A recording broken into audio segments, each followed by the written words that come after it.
Muita gente fala que você tem a tatuagem mais famosa do mundo. O fã número 1 de Salma Hayek está fazendo ela viralizar. Ele tinha uma tatuagem de uma mulher, que era muito parecida comigo. Ela é mostrada em vários filmes. Ele era um malvadão. Mulheres se atraem por ele. A Rihanna Lambeiro. Nossa, que inveja. Mas essa história é mais perturbadora do que imaginam. Mas o caso mais estranho foi com o Danny Trejo. Ele estava fazendo esse filme, que foi na verdade o primeiro filme que eu fiz. Você era um criminoso. Sim. Me falaram que eu ia conhecer um cara que era um prisioneiro e agora era ator, e eu tava um pouco assustada. Salma Hayek. Nossa, ela é linda demais. Quando ele me viu pela primeira vez, ele correu em minha direção e arrancou sua camisa. Eu mostrei a ela minha tatuagem. E falou que me conhecia antes de me conhecer. A tatuagem é seu rosto. E era verdade, ele tinha uma tatuagem de uma mulher, que era muito parecida comigo. Salma então fez algo que até Danny estranhou. Ela o convidou para sua casa. Salma logo viu que Danny não era só um ex-criminoso. Ele era o preso mais temido na prisão mais perigosa dos Estados Unidos. San Quentin. Você nunca sabe o que pode acontecer. Atenção, preciso de reforço aqui. Vi presos esfaqueados no pescoço com a garganta cortada. Essa era a única prisão nos Estados Unidos que usava câmara de gás. Algumas das pessoas mais violentas do mundo. Charles Manson pode ter sido responsável por 35 mortes. Confie em mim. Se eu começasse a matar, não restaria mais ninguém vivo.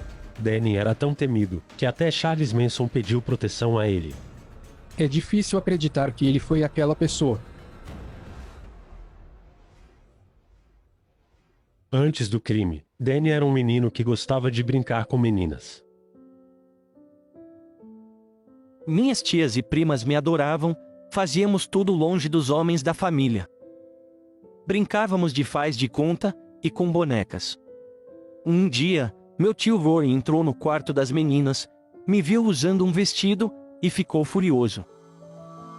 Nós, os Trejos, devíamos ser másculos a todo momento, de toda forma. E de repente, tive que ir morar com meu pai. E tudo mudou rapidamente. Em 1951, a família Trejo fazia um churrasco. Todos fingiram que não viram que Danny, de 6 anos, foi trancado no carro. Minhas tias queriam ajudar, mas tinham medo de se envolver. E todos continuaram comendo, enquanto eu olhava.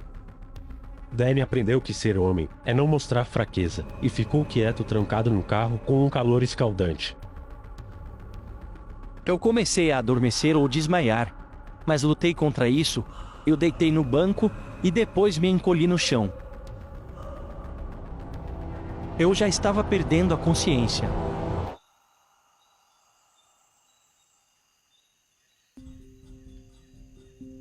Mas de repente, alguém veio ajudar. Era o meu tio Gilbert, a única pessoa que não tinha medo do meu pai. Embora o pai do Danny tivesse dito para todos deixarem Danny no carro, Gilbert o tirou de lá. Meu pai começou a gritar com ele por isso, e Gilbert disse para ele relaxar. Ele era um herói. Eu rezava a Deus para ser como ele. Nos anos seguintes, Gilbert deu a Danny algo que seus pais não deram. Eu lembro de falar com minha mãe quando ela estava no telefone, ela mandava eu calar a boca e ficar quieto, e com o meu pai, a mesma coisa. Já com meu tio Gilbert, ele falava para a pessoa esperar e me perguntava o que eu queria. Mas havia um motivo do tio Gilbert sempre ter tempo para o Danny. Todos sabiam. Meus pais fizeram de tudo na época para eu me afastar dele. Meu tio sempre tinha um maço de dinheiro no bolso. As mulheres, o carro e a grana, eles queriam isso. Tudo que Gilbert fazia, eu seguia. Se ele jogasse futebol, eu jogaria também. Mas no caso, ele era um traficante de drogas. Quando eu vi que Gilbert roubava, eu não achei ruim. Eu achei até meio heróico. Seu tio Gilbert foi o único homem que mostrou compaixão a Danny. Quando Danny fez 8 anos, seu primeiro crime foi um ato de compaixão. Nós caminhávamos à noite, quando ouvimos vacas mugindo, e pareciam que estavam sofrendo. Então pulamos uma cerca alta, e libertamos todas elas. As vacas mal podiam esperar para fugir dali. Elas devem ter se sentido muito bem por algumas horas.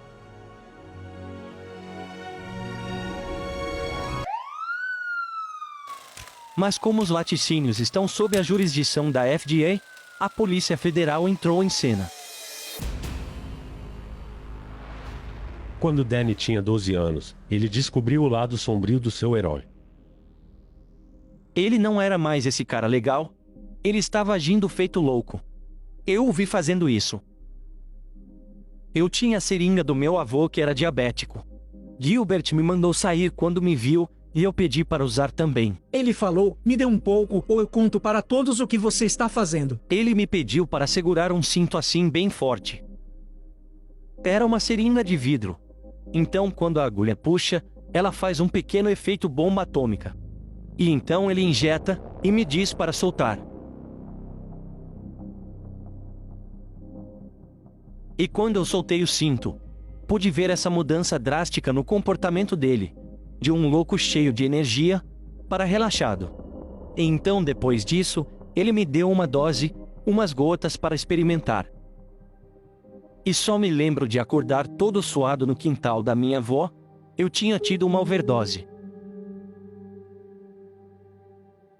Na hora que você usa, você não pensa nas obrigações, na escola ou nos seus pais. Não se preocupa com nada. Tudo some. Na hora, eu só ouvia o carro do sorvete passando, e eu pegando um.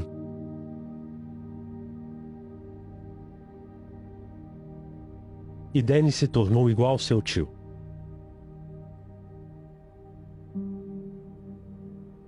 Anos depois, Danny estava em um ônibus, sendo levado a um lugar que chamam de arena.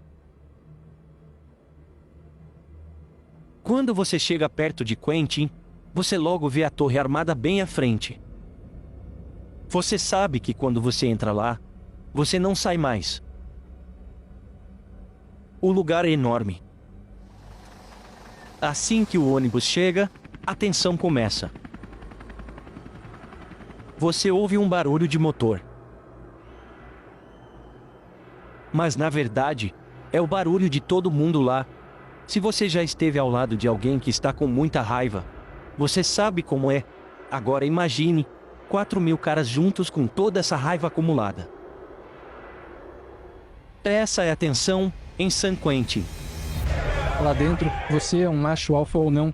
Por exemplo, alguém vai perguntar que tamanho de sapato você calça, e se não mostrar firmeza logo de cara, já era, você é fraco. Danny certamente era um alfa. Eu tive um mentor. Eu tive um professor que já havia passado por lá. Meu tio me ensinou tudo o que eu precisava saber sobre estar em uma prisão. Algumas pessoas vão para a biblioteca para passar o tempo, algumas fazem palavras cruzadas e outras jogam xadrez. Mas eu treinava. Era o que me fazia não enlouquecer. Ele foi campeão de torneios em San Quentin, nos anos de 1966, 67 e 68. Danny ficou tão bom em se proteger, que começou a fazer isso pelos outros. Tínhamos um pequeno círculo de proteção. Se acha que alguém te persegue, nos avise, que cuidaremos disso. Na verdade, eu sinto pena dos jovens, que de repente se veem na detenção juvenil, e não sabem que ao brigarem lá dentro, eles devem tentar morder alguém logo, para que então percebam que os caras lá querem te devorar.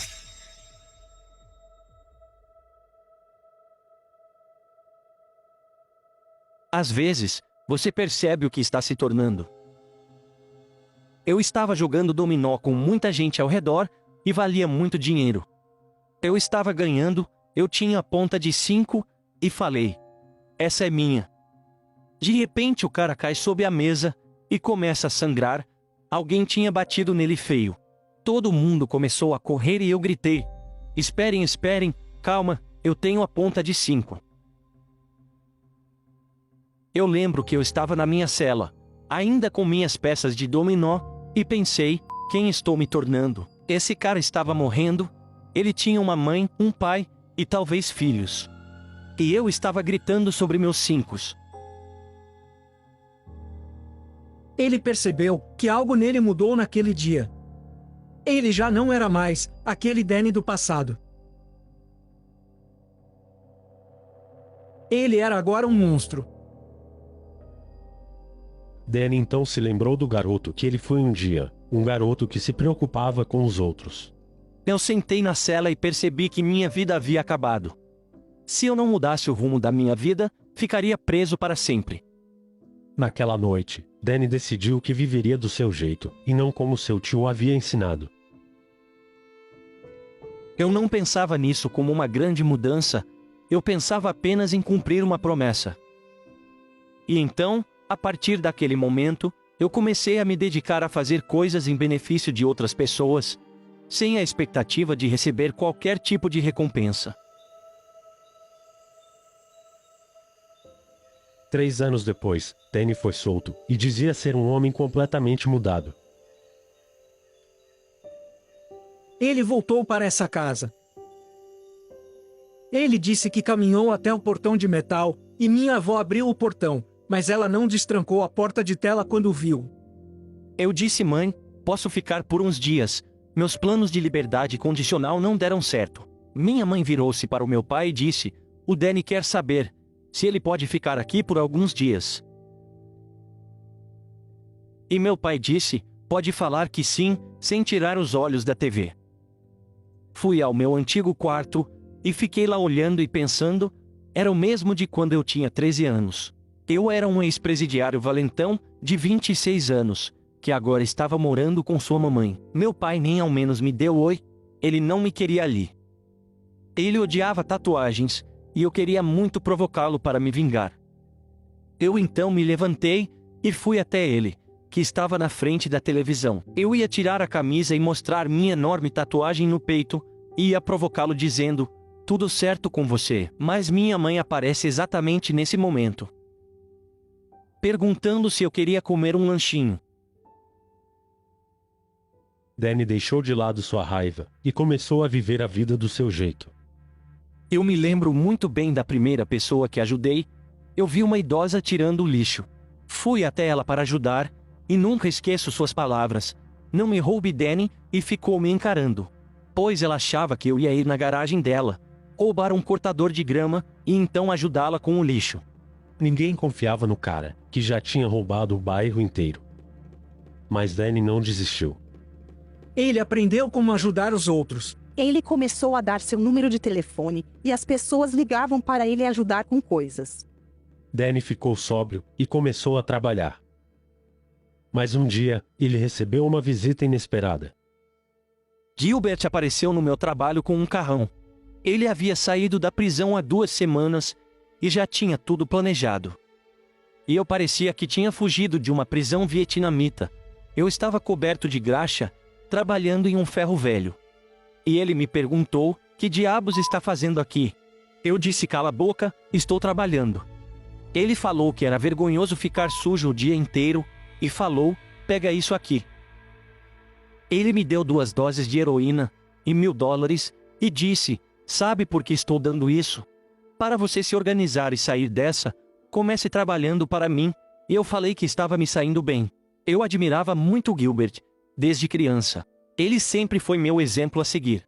Mas falei, Gilbert não dá mais, e foi a primeira vez que me afastei dele. Depois disso, fiquei pensando no que tinha feito. A partir daquele momento, Danny nunca mais foi influenciado pelo seu tio Gilbert. Ele teve uma overdose e morreu. Meu primo o encontrou sem vida.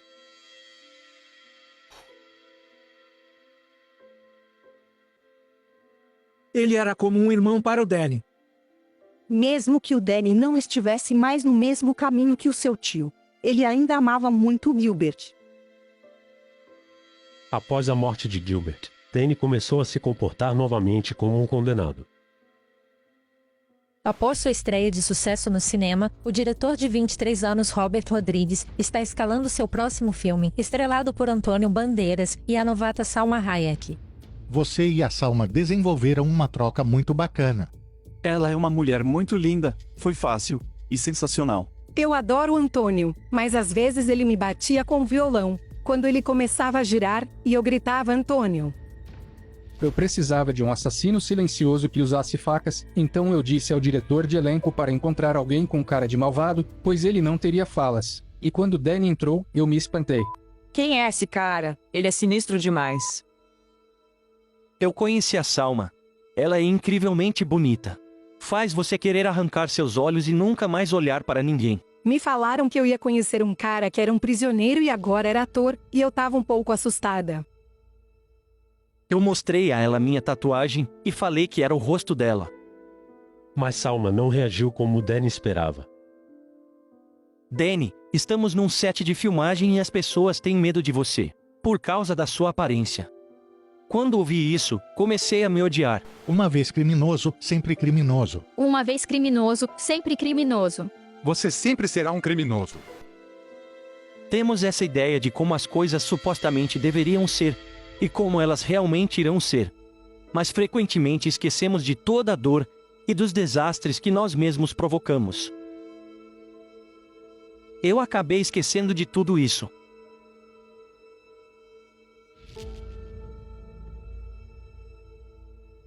Mas foi Danny quem subestimou a Salma. Na véspera do dia de ação de graças, ela me ligou, 2 meses depois das gravações. Já tínhamos terminado o filme, e ela disse, Danny, quer vir para o jantar de ação de graças? E eu logo aceitei o convite. Depois eu pensei, ela preparou um jantar de ação de graças em família, e me convidou. Ela não sabe disso, mas fui chorar no banheiro. Eu não podia acreditar. Ela foi tão gentil. Inacreditavelmente gentil e generosa. Se você fez algo errado, não se deixe abater por isso. Seu erro é uma ferramenta valiosa para o seu crescimento. Nos anos seguintes, o mundo finalmente conseguiu ver quem Danny era de verdade. O ator Danny Trejo agiu como um herói de verdade hoje. Uma câmera de segurança filmou um carro sendo atingido no cruzamento por outro carro. Eu só queria chorar, eu sabia como ele estava assustado. Fui pegá-lo e percebi que ele tinha necessidades especiais. Crianças autistas não gostam de toque. Foi quando eu disse para ele, use seus superpoderes agora e me agarre. E ele então me agarrou, e assim, eu pude segurá-lo e tirá-lo do carro. O menino e a avó já estavam juntos, 3 pessoas foram levadas ao hospital após o acidente, mas ninguém ferido gravemente, muito disso graças a Danny Trejo. A avó dele estava um pouco machucada, e ele falava, superpoderes vovozinha, superpoderes, e na hora, fiquei sem reação. Quando ele tomou a decisão de que seria diferente, ele teve que se reconstruir do zero. Mas agora ele sabe que está completo. As pessoas o chamavam para falar pelos Estados Unidos. Um dos melhores palestrantes motivacionais é Danny Trejo. Um dia, é tudo o que tenho. Entendem como eu vivo hoje. Ele de fato dirige por aí, para na rua, e distribui brinquedos para as crianças. Para ser meu amigo, você tem que ter roupa térmica, meias e camisetas no porta-malas, para doar aos sem-teto. Ele dedicou sua vida a ajudar os outros. Trevos Tacos é sobre retribuir. Estamos criando uma fundação para autismo. Eu acho que ele realmente viu o valor da vida. Tudo de bom que aconteceu na minha vida, aconteceu diretamente, graças à ajuda de alguém. A cidade que ele aterrorizava na juventude, agora tem um mural dele, por todo o bem que ele fez. O mural não representa só ele, mas também muitas pessoas que conseguiram mudar de vida. É um símbolo de esperança. É um símbolo que diz, eu posso evoluir. Eu posso mudar. E eu posso sonhar.